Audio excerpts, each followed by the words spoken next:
وسلم علی رسولہ الکریم اما بعد فاعوذ باللہ من الشیطان الرجیم بسم اللہ الرحمن الرحیم۔ محترم سامعین، مختصر سا کلپ ہے، ضرور سماعت فرمائیے گا۔ غسل کے حوالے سے ہیں، ہمارے بہت سارے ساتھی غسل میں غلطی بھی کرتے ہیں اور چند چیزیں ایسے ہیں جو ہم پریشان ہو جاتے ہیں کہ ہمارا غسل ہو گیا کہ نہیں ہوا۔ سب سے پہلی بات تو یہ ہے کہ غسل میں 3 فرض ہیں، ان کو ادا کرنا ہے۔ سب سے پہلے آپ نے غرارے کرنے ہیں، یہ فرض میں سے ہیں۔ اس کے بعد ناک کے نرم ہڈی تک آپ نے پانی پہنچانا ہے، اچھی طریقے سے ناک کی صفائی کرنی ہے، اور یہ دوسرا فرض ہے۔ تیسرا فرض، پورا جسم دھونا پانی کے ساتھ، کوئی جگہ خشک نہ رہیں، یہ تیسرا فرض ہے۔ لیکن بہت سارے ساتھی ایسے ہیں جو غسل کر لیتے ہیں لیکن اس سے کوئی اس طریقے سے ایک فرائض میں سے منہ میں پانی ڈالنا بھول جاتا ہے یا ناک میں پانی ڈالنا بھول جاتا ہے، تو آیا بعد میں پھر اس کا غسل وہ دوبارہ کرے گا یا اس کا غسل ہو گیا؟ نمبر 1 مسئلہ۔ نمبر دوسرا مسئلہ، ہاں اگر کوئی اس کی کوئی بھی جسم کا کوئی حصہ وہ خشک رہ جائے اور اس کو بعد میں پتہ چل جائے، آیا اس کے بعد وہ دوبارہ غسل کرے گا یا وہی اسی جگہ پر پانی ڈال کر کے اس کا غسل ہو جائے گا؟ یہ 2 اہم مسئلے ہیں، سماعت ضرور فرما دیجیے گا۔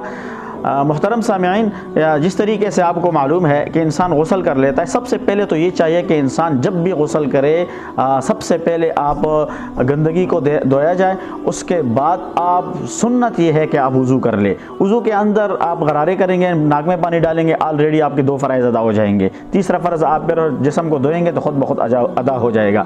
لیکن اگر آپ سے ناک میں پانی رہ گیا ڈالنا، کلی کرنا رہ گیا، تو بعد میں غسل کے بعد گھنٹہ بعد آپ کو پتہ چل گیا اور اس طریقے سے 2 گھنٹے بعد آپ کو پتہ چل گیا، تو آپ نے کیا کرنا ہے؟ دوبارہ غسل نہیں کرنا، آپ نے غرارے کرنے ہیں 3 مرتبہ۔ اگر ناک میں پانی رہ گیا آپ سے تو ناک میں پانی ڈالنے ہیں، تو آپ کا غسل کافی ہو جائے گا۔ یہ اہم ترین مسئلہ ہے کیونکہ کافی سارے لوگوں کو اس چیز میں کا پتہ نہیں ہے، معلومات نہیں ہے۔ دوسرے نمبر پر، اگر انسان کا کوئی عضو خشک رہ گیا ہو اور اس کو معلوم ہو گیا تو دوبارہ غسل کی ضرورت نہیں ہوگی، چاہے اس کو 2 گھنٹے بعد پتہ چل جائے، تو اس جگہ کو وہ کیا کر لے، اس کے اوپر پانی ڈال لے، پانی نیچے مثال کے طور پر کہ اس کے جس ایسے پانی ڈالے کہ پانی بہہ جائے، تو اس صورت میں وہ غسل اس کا برقرار رہے گا، ہو جائے گا، دوبارہ اس کے غسل کی ضرورت نہیں ہے۔ لیکن ایک چیز یاد رکھنا، ایک مسئلہ اس کے اندر ضرور سماعت فرمائیے گا، اگر اسی غسل سے جب غسل نہیں ہوا تھا، پانی میں منہ میں پانی ڈالنا رہ گیا تھا غرارے کرنا، ناک میں پانی جو ہے نا وہ ڈالنا رہ گیا تھا غرارے کرنا، اور جسم کا کوئی حصہ اس طریقے سے خشک رہ گیا تھا، بعد میں یاد آیا تھا، لیکن اس غسل سے اس نے نماز ادا کی ہوگی، تو وہ نماز، فرض نماز اس کو لوٹانی ہوگی۔ اگر نوافل ادا کی ہوئی تو اس کو لوٹانا ضروری نہیں ہے، لیکن فرض نماز ضرور دوبارہ لوٹائیں گے۔ تو اس طریقے سے غسل کے ان فرائضوں کا، اور اس طریقے سے جو آپ سے غسل کے کوئی اعضاء رہ جائیں، خشک رہ جائیں یا منہ میں پانی ڈالنا رہ جائیں، تو بعد میں آپ اس کو ادا کر لیں تو ادا ہو جائے گا۔